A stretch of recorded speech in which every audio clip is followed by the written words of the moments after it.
Hey guys, Mike here. I'm going to attempt a little Dirtbag Zen rant. It's been a little while since I've added to that series. If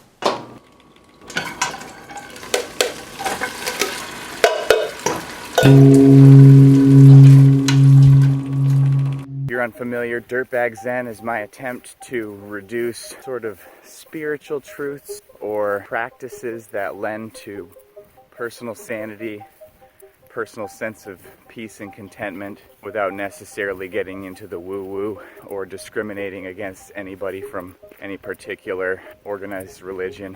It's just meant for the common peasant, the common dirtbag, the common bag of atoms dancing around on this planet. I wanted to explore today the idea of how do you maintain a sense of peace or sanity amidst pure chaos, because currently, close to mid-June in 2020, there's seemingly pure chaos out there.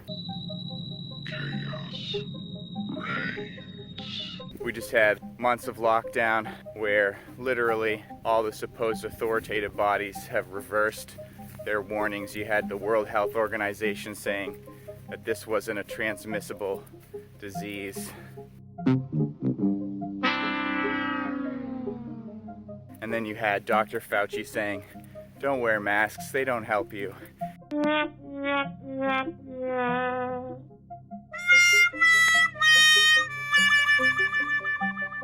And then months later, you have them going exact opposite, and they're saying, stay in your house forever, wear masks in public, save the weak. And now, in the last few days, you probably haven't paid attention to it because mainstream media doesn't want you to really have any kind of news that might make you drop the fear. But the CDC said, hey, you don't really need to sanitize surfaces anymore. This thing's not spreading via surface contact. You suck! And then in the last few days, you have China's sock puppet, the World Health Organization, saying, hey, turns out if you're asymptomatic, it's very rare for you to spread this disease. Meaning if you're not sniffling and coughing, dying of respiratory congestion and all that, you're not really a threat to others.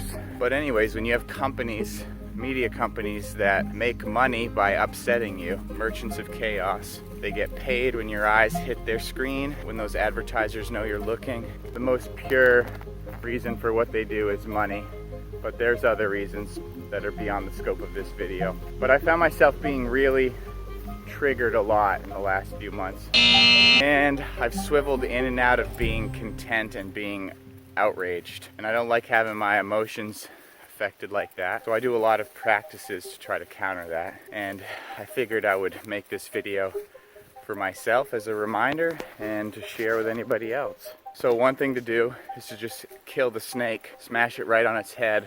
And you can do that two ways by approaching the mind and the body. One is to just take deeper breaths. You'll tend to find that when you're upset, you're not taking nice deep breaths, nice slow exhales. Breathing in through the nose helps the diaphragm pull in deeper. And if you breathe out through pursed lips, it slows down the exhale. So,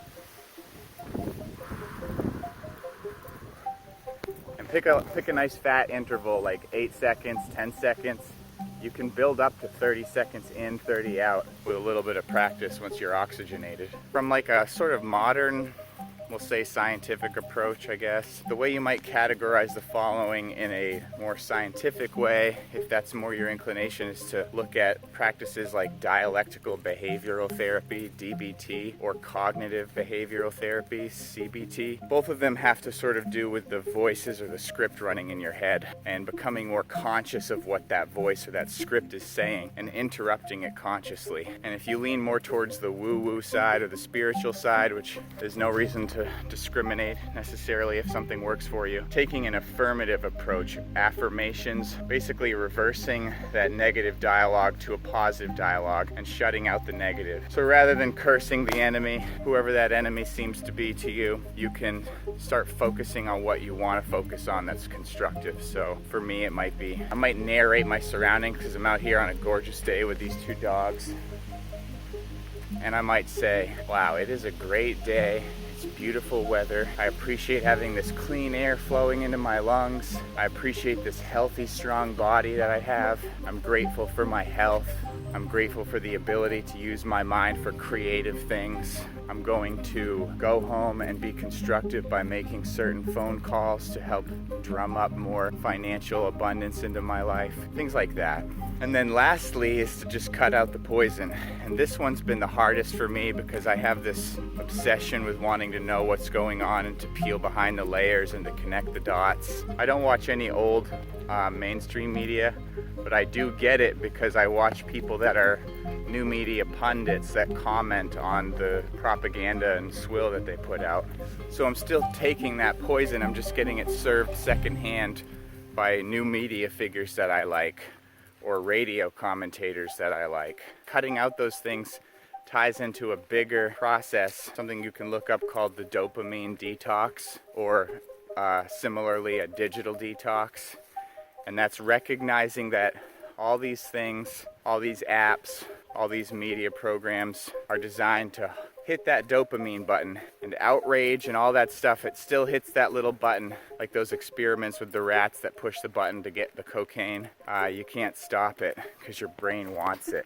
And if you look up some good videos, I'd recommend, let's say, Alex Becker to start. Try to put a little thumbnail of it here. Look up some of those intro videos on dopamine detox or digital detox, and you'll get the idea that your biological, your organic brain doesn't give a shit about the quality of your life. It's just built for survival, and the mechanisms it has have been fully hijacked by modernity. Same reason we have trouble resisting sugar. When you mix sugar, salt, and fat into some junk food, it's very hard to resist. Likewise, we have trouble resisting the draw of these digital devices. So take a program to cut those things out. That's something I worked on over the last, let's say, 3 to 6 months. It started in the fall, ramped up in the spring.